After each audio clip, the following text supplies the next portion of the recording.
Hello everyone. Bihar mains की जो ये डेट आई है उसको लेकर के अब तक आपने नोटिफिकेशन और ये सब चीज़ें देख ही ली होगी। मेरा फ़र्ज़ है कुछ बातों की तरफ आपका ध्यान आकर्षित करना और आप उन्हें देखिए, नोट करिए। अगर आपने ऑलरेडी उन सब चीज़ों को पूरा कर लिया है तो अच्छी बात है, और अगर नहीं किया है तो अगर अच्छा लगता है तो आप उसे अडॉप्ट कर लेना, ठीक है। तो ज़्यादा समय नहीं लेंगे, काम की बात करेंगे। सबसे पहली बात जो है, डेट आ गई है, टिकट करा लो, ठीक है। बाद में बहुत ज़्यादा दिक्कत हो जाती है, ठीक है। पहला पॉइंट क्या करवा लेना, टिकट करा लो। किसी के साथ जाना उससे पूछ पाछ लो, वरना साथ नहीं जाना तो साथ का वेट मत करो और करवा लो अपनी टिकट, जाने की भी। और डेट तो पता लगी गई है, उसके बाद आने की भी, ठीक है। पहला नंबर। दूसरा काम आपको जो सबसे पहले करना है, पैनिक होना बंद कर दो। ये काम सबसे पहले करना है, ठीक है। चलिए मजाक की बात ख़त्म करते हैं, सीरियस हो जाओ। जो जिसका भी ये वाला पेपर हो, लास्ट वाला, ठीक है, या उसने जो चीज़ें सेलेक्ट की हैं उसका लास्ट पेपर हो, लेट सपोज ये चूज़ किया तो ये लास्ट हो सकता है ना। ये जो कुछ भी चूज़ किया है, टीपीए या ये कॉमर्शियल, है ना, जिसका जो भी लास्ट वाला पेपर है, दैट मीन्स 2 बजे से 5 बजे ख़त्म होगा और वो सोच रहा है कि मैं 5:30 की ट्रेन पकड़ लूँगा, 6 की ट्रेन पकड़ लूँगा, तो ऐसी गलती मत करना, ठीक है। पीटी के टाइम पे कई बच्चों की ट्रेन छूट गई थी, है ना। 7 बजे की आप ले सकते हो, 7:30 की ले सकते हो, है ना। और एडमिट कार्ड आता है, उसमें सेंटर पे डिपेंड करता है। अगर सेंटर बिल्कुल रेलवे स्टेशन के पास में है, 1 किलोमीटर 2 किलोमीटर, तो कोई दिक्कत नहीं है, ठीक है।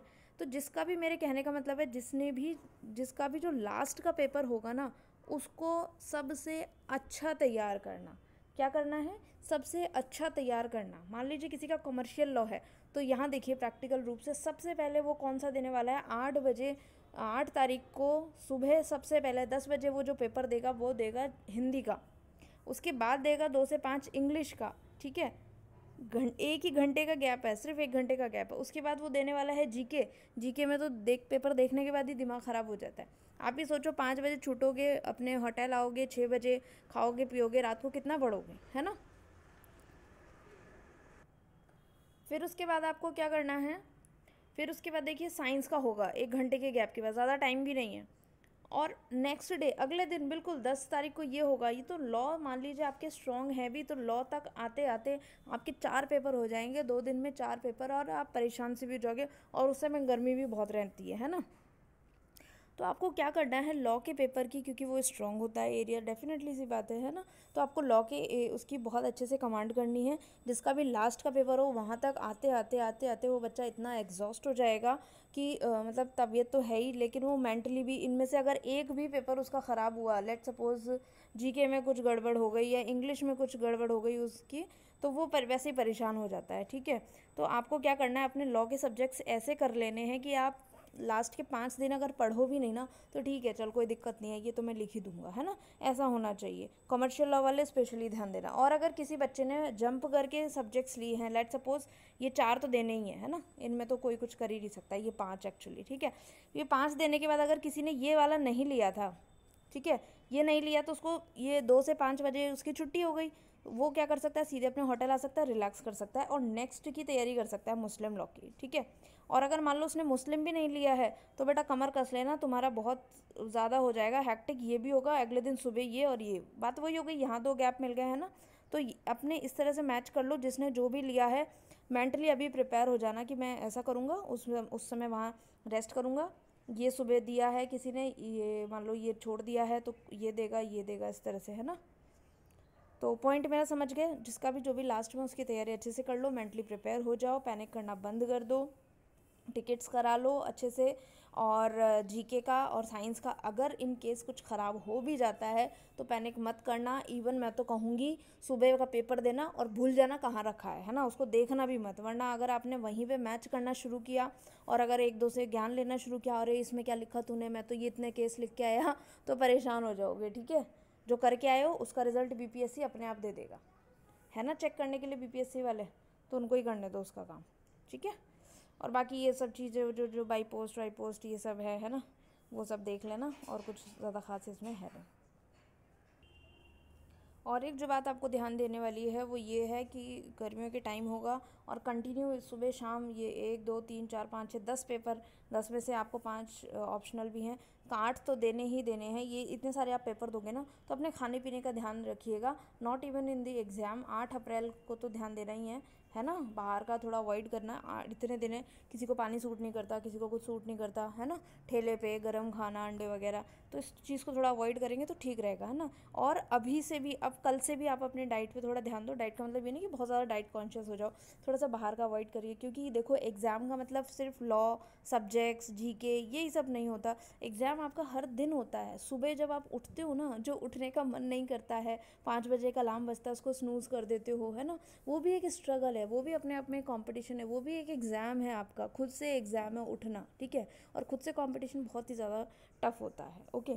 तो आपका हर दिन एग्ज़ाम हो रहा है, हर रोज़ एग्ज़ाम हो रहा है, सुबह उठने से लेकर रात को सोने तक। जब जब आपका मन कहता है कि अब नहीं पढ़ना, और फिर आप अपने आप से फ़ाइट करते हो कि नहीं यार मुझे करना है, हर उस पल एग्ज़ाम होता है आपका, ठीक है। तो उस पल की खातिर आप सोचो, आपने 8 महीने से लगातार अनवरत पढ़ाई की है, इतनी ज़्यादा मेहनत की है, तो अब 20 दिन आपको बहुत ज़्यादा स्ट्रिक्ट हो जाना है।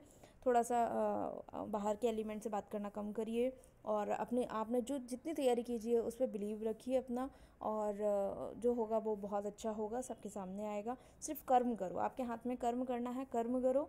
और रिज़ल्ट के बारे में अभी मत सोचो कितना कट ऑफ जाएगा, कितने बच्चे अपीयर होंगे, ये सब फालतू की बातें हैं, है ना।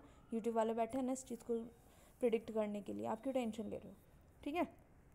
तो ऑल द वेरी बेस्ट जो बच्चे कनेक्टेड हैं मुझसे। अच्छा, एक चीज़ और, लास्ट पॉइंट, इस चीज़ को ध्यान रखिएगा, सबसे इम्पोर्टेंट। देखिए, अब स्ट्रैटेजी तो क्या बताएं, आप खुद अब अपने आप में इतने हो गए हैं कि जितने भी आपके पेपर्स हैं, हिंदी और इंग्लिश जो है, जो क्वालिफाइंग नेचर के हैं, तो इसमें से कुछ नहीं करना है। PYQ ले लो पिछले साल के पेपर्स, और उसको थोड़ा सा ये चेक कर लो कि किस तरह से पूछा जा रहा है, क्या पूछा जा रहा है, और वो करते रहो। और जो भी मेरे ग्रुप के स्टूडेंट है वो टेंशन मत ले, जो मैं दूंगी उतना सफिशिएंट है, उसमें से बहुत बढ़िया तरीके से आ जाएगा। और मैं कुछ ट्रिक्स भी बता दूंगी कि कुछ आता है तो उसमें ये फिट कर देना, इस तरह से आपका काम बन जाएगा, ओके।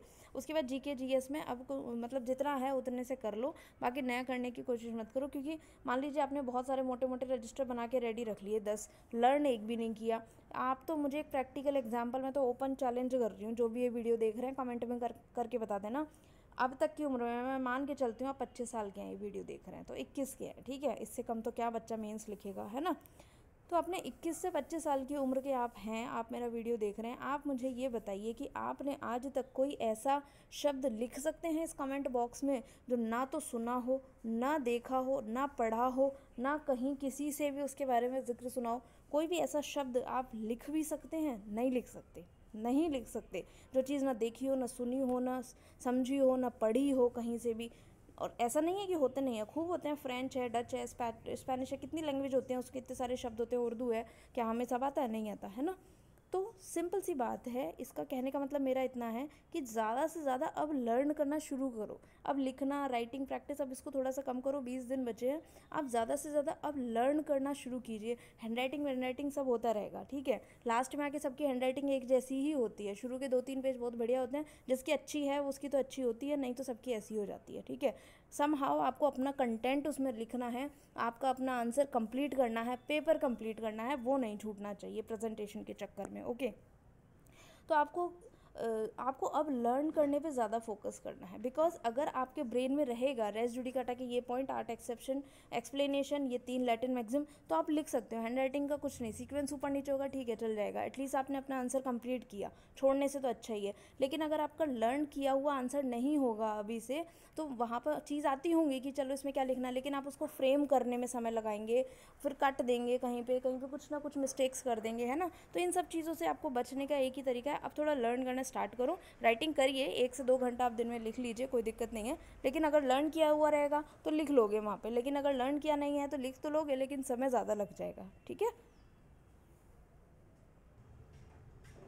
ये थी कुछ छोटी छोटी सी बातें जो आपको ध्यान रखनी है। और 5-5 दिन का स्लॉट बना लो, 5 दिन में एक ग्रुप कर लो, जैसे प्रोसीजर लॉ, 5 दिन में एक ग्रुप कर लो, कॉन्स्टिट्यूशनल लॉ 5 दिन में, मुस्लिम हिंदू लॉ, ऐसे ऐसे 5-5 दिन का टारगेट बना लो, उसमें लर्न कर लो, शाम को रिवाइज कर लो। इससे आपका बहुत बढ़िया काम हो जाएगा, बहुत तसल्ली से, बहुत आराम से हो जाएगा। और बिहार में इनसे पहले कोई एग्ज़ाम है भी नहीं, है भी है तो उसे अवॉइड कर दो, क्योंकि पीटी होगा, पीटी से तो आप एक ऊपर स्तर और ऑलरेडी जा ही चुके हो। मेन ज़्यादा इंपॉर्टेंट है, आप उस पर ध्यान दे लो, ठीक है। और मेरी तरफ से आपको ढेर सारी शुभकामनाएं, बहुत सब कुछ बहुत अच्छा सा होगा, लग जाओ बस, है ना। आप पैनिक करना बंद करो और बढ़िया से तैयारी करो, ठीक है। All the best.